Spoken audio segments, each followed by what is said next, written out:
Welcome back. This is Matt Shatzkin for Warrior Logistician, and today I've got 10 recommended readings for you. I get this question a lot from people about what should I read, and this is a difficult question for me to answer because it's a very individual answer. But I'm going to give 10 recommended readings today. By no means are these the quintessential readings. A lot of you may watch this video and say, hey, you didn't talk about this reading or that reading. And that's really what this is all about, to jumpstart or provide a place where everyone else can provide their recommendations so that people watching these videos can make their own decisions about what they should be reading and have a wider selection of materials to choose from. So let's get down to it. So one of the biggest reasons, one of the leading reasons why we read as logisticians is to gain a visualization of what warfare will be like and what sustaining warfare will be like. Because in home station and even training centers, we're very limited on sustainment. Sometimes sustainment doesn't even really get played or exercised, and a lot of home station exercises are, I'm sorry, I don't mean to offend folks, but they're warm-ups towards what we're actually really going to encounter. So when we look for readings as sustainers, we want to have readings that help us visualize the magnitude of what we're going to encounter and what we're going to be up against, so to speak. So these first three readings focus on that. The one is by Jeff Clement, who is a former Marine who served in Afghanistan, and really the book is about him being a maintainer. It provides a good depiction of combat operations, of convoy operations, and just living down in the dirt in Afghanistan with a wrench in his pocket. Really good read, especially for folks who may not have had that experience, just to get inside a platoon leader's head. Also, the benefit of working with non-commissioned officers. The second one is a little bit higher level, General Gus Pagonis and his experience culminating with being the lead of logistics for Operation Desert Storm. And a very one of the points that I retain out of this book was his employment of just-in-case logistics. A lot of people refer to this as the Iron Mountains of Desert Storm, and that is building up supplies, positioning them before he knew that they would need it, just in case, almost the reverse of just-in-time logistics. I've done that sort of thing in the past. I did it in Haiti and didn't even realize that that's what it was called, but that's exactly what we did. So visualization at a larger scale. And then finally, this report by the RAND Corporation of Sustaining Forces in Operation Iraqi Freedom. And this describes the drive and sustaining the drive from Baghdad, or from Kuwait to Baghdad, and the challenges there. And all three of these readings, both on an individual, a higher level, and then as an organizational, at the Army level, provide the challenges of sustaining full-on combat operations and high intensity. So those are definitely, I think, great readings for anyone to get into the visualization of the battlefield. The next category, a very short category we have today, is someone on the nature of Army and DoD supply chains as they compare to commercial supply chains and other supply chains. And two readings here. The first is one by a colleague of mine named Greg Parlier, who put about 10 years of research into this book. It's about 265 pages long, and very much influenced me in some of the research, a lot of the research that I've done. One of the highlights of this book, and it is very technical, so somewhat challenging.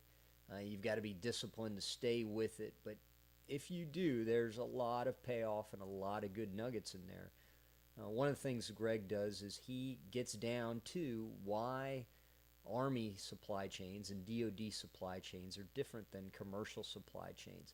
and he talks about a thing I call intermittent demand. So very simply, at the downstream of the military supply chain, as opposed to the commercial, we go back into a production process, and that's within maintenance down in unit motor pools. Whereas within commercial, it ends with a retail issue to a customer. And so the problem of going back into production is that a lot of the drivers of demand are masked. And he further talks about this when we don't really have an ability to get inside what is driving demand. We have kind of macro indicators of training events and things like that help us understand demand. And he's pretty much talking about repair parts, which I think is the bulk of demand that we're talking about in the military. And so that's worth really understanding. I think is important for anyone at every level to take a reading of that book and to digest on his proposals. And of course, the second little bit of the second is my book on understanding the complexity of emergency supply chains. And very much like Parlier, this is my attempt to explain the difference between a couple different things: military and commercial supply chains, and what I call emergency supply chains, which is disaster relief, military expeditions, and the intersection of the two. And then I also get into potential of the Internet of Things and emerging capabilities on the military supply chain, what the benefits might be, and then also what the barriers might be. So those two, a little bit more advanced for the logistician, but help you get into more of what we've talked about lately, the philosophies, and understanding the differences, which many propose is the heart of being a professional. Now let's talk about a few books on leadership. And there's many books of leadership out there. These aren't just to say that these are the only ones, but potentially these are ones that you haven't heard about before, or you have and you're just hearing about it again from me. One is General McChrystal's book, My Share of the Task, which the highlight here, I think, is General McChrystal's focus on integration, which I think is very relevant to sustainers, not just integrating with maneuver, but integrating with all aspects of sustainment that don't necessarily all fall under the same line of mission command. So we have contractors, we have Army Materiel Command elements, we have elements from the Surface Deployment and Distribution Command, and other elements that are often operating within the battle space that we need to laterally understand, we need to vertically understand, and so I think we can draw a lot from his concepts, very much big on integration towards improving effectiveness. It's a long book in terms of number of pages, but it's actually a quick read, and it's just a great rundown on leadership. Very, very user-friendly book. Not anything like it appears in terms of volume. Jim Collins, Good to Great, the iconic red cover, and another friendly read. Two things I pulled away and remember after reading this book from over 10 years ago. One is the idea of this hedgehog concept, which is very simple: identifying what you and your team does best and identifying that which you do not do best. And for the latter, considering who else you could get to do it for you. This applies, I think, to third-party logistics as an example. But then for the former, the hedgehog, really getting good at what you are good at. And then the second thing from Jim Collins is this idea of level 5 leaders, who, as opposed to level 4 leaders, level 5 leaders realize that they are not the answer to everything, And their answer should be developing answers and feedback from other leaders and growing other leaders. Their success is not to create more followers, but instead to create more leaders. And these leaders are often, these level 5 leaders are very humble. So something I think we in the military can certainly take a lot away from, potentially aspire to be. This is a little bit tougher, easier said than done within our organization, but I think it's worth checking out. And then The Men, the Mission, and Me by Pete Blaber, a former Delta Force commander. This is just a fun read. Pete is definitely an innovator, a creative thinker, and it's very very fun, and I think some good leadership lessons here. One of the biggest I took away was the idea of don't plan, prepare. And I often use this in certain situations that I was in. This very much resonated with me. And you might say, well, what's the difference between planning and preparing? And to me, the difference that Pete describes is planning is where you're exploring certain things, and you're kind of thinking about it on the periphery, but you're not married to it, so to speak. You may not have to execute it. Preparing means you've taken those steps so that you are ready when the balloon goes up or it's time to execute. And I think the biggest difference there is a difference in mindset. So when you say, hey, I'm going to have to prepare this, you start thinking a little bit more differently.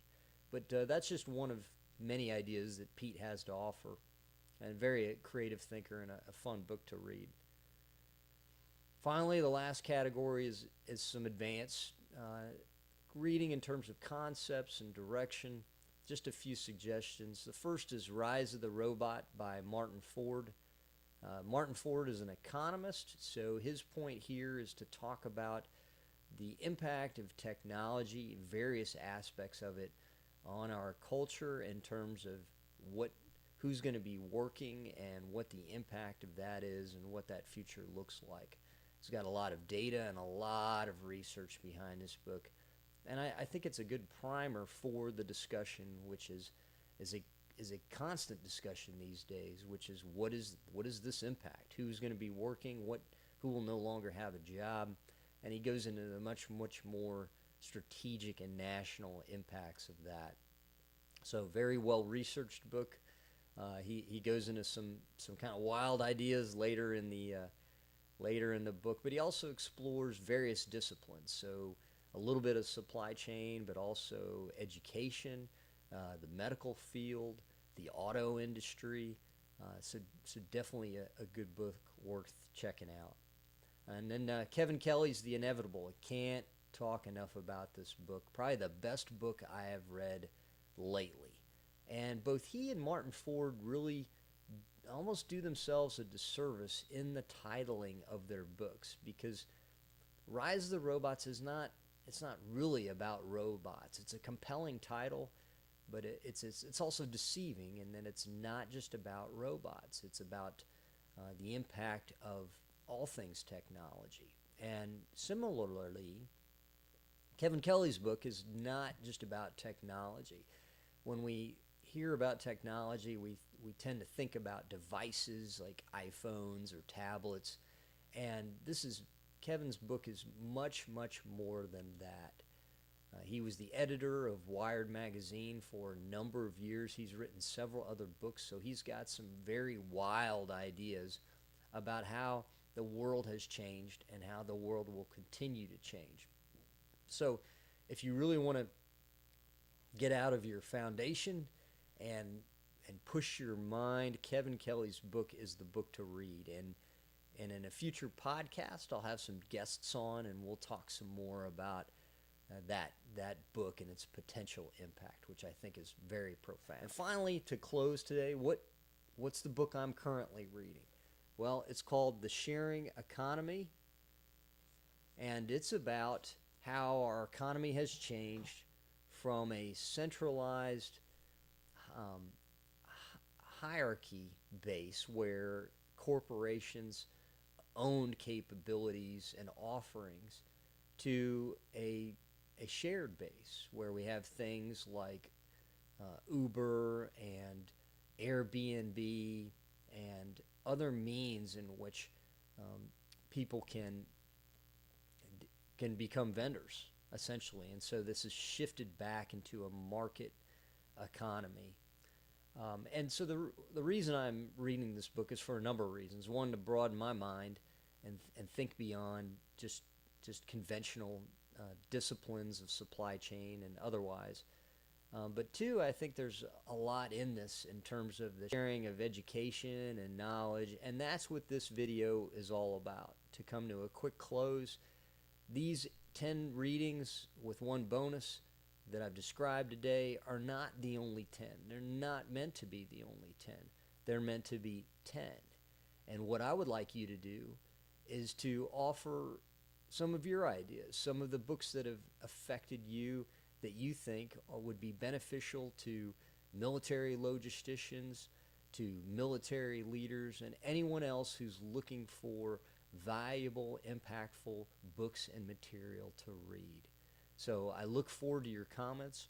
Again, all of the books and the material I've described today, I'll post links to them in the description of this video, and we'll see you next time.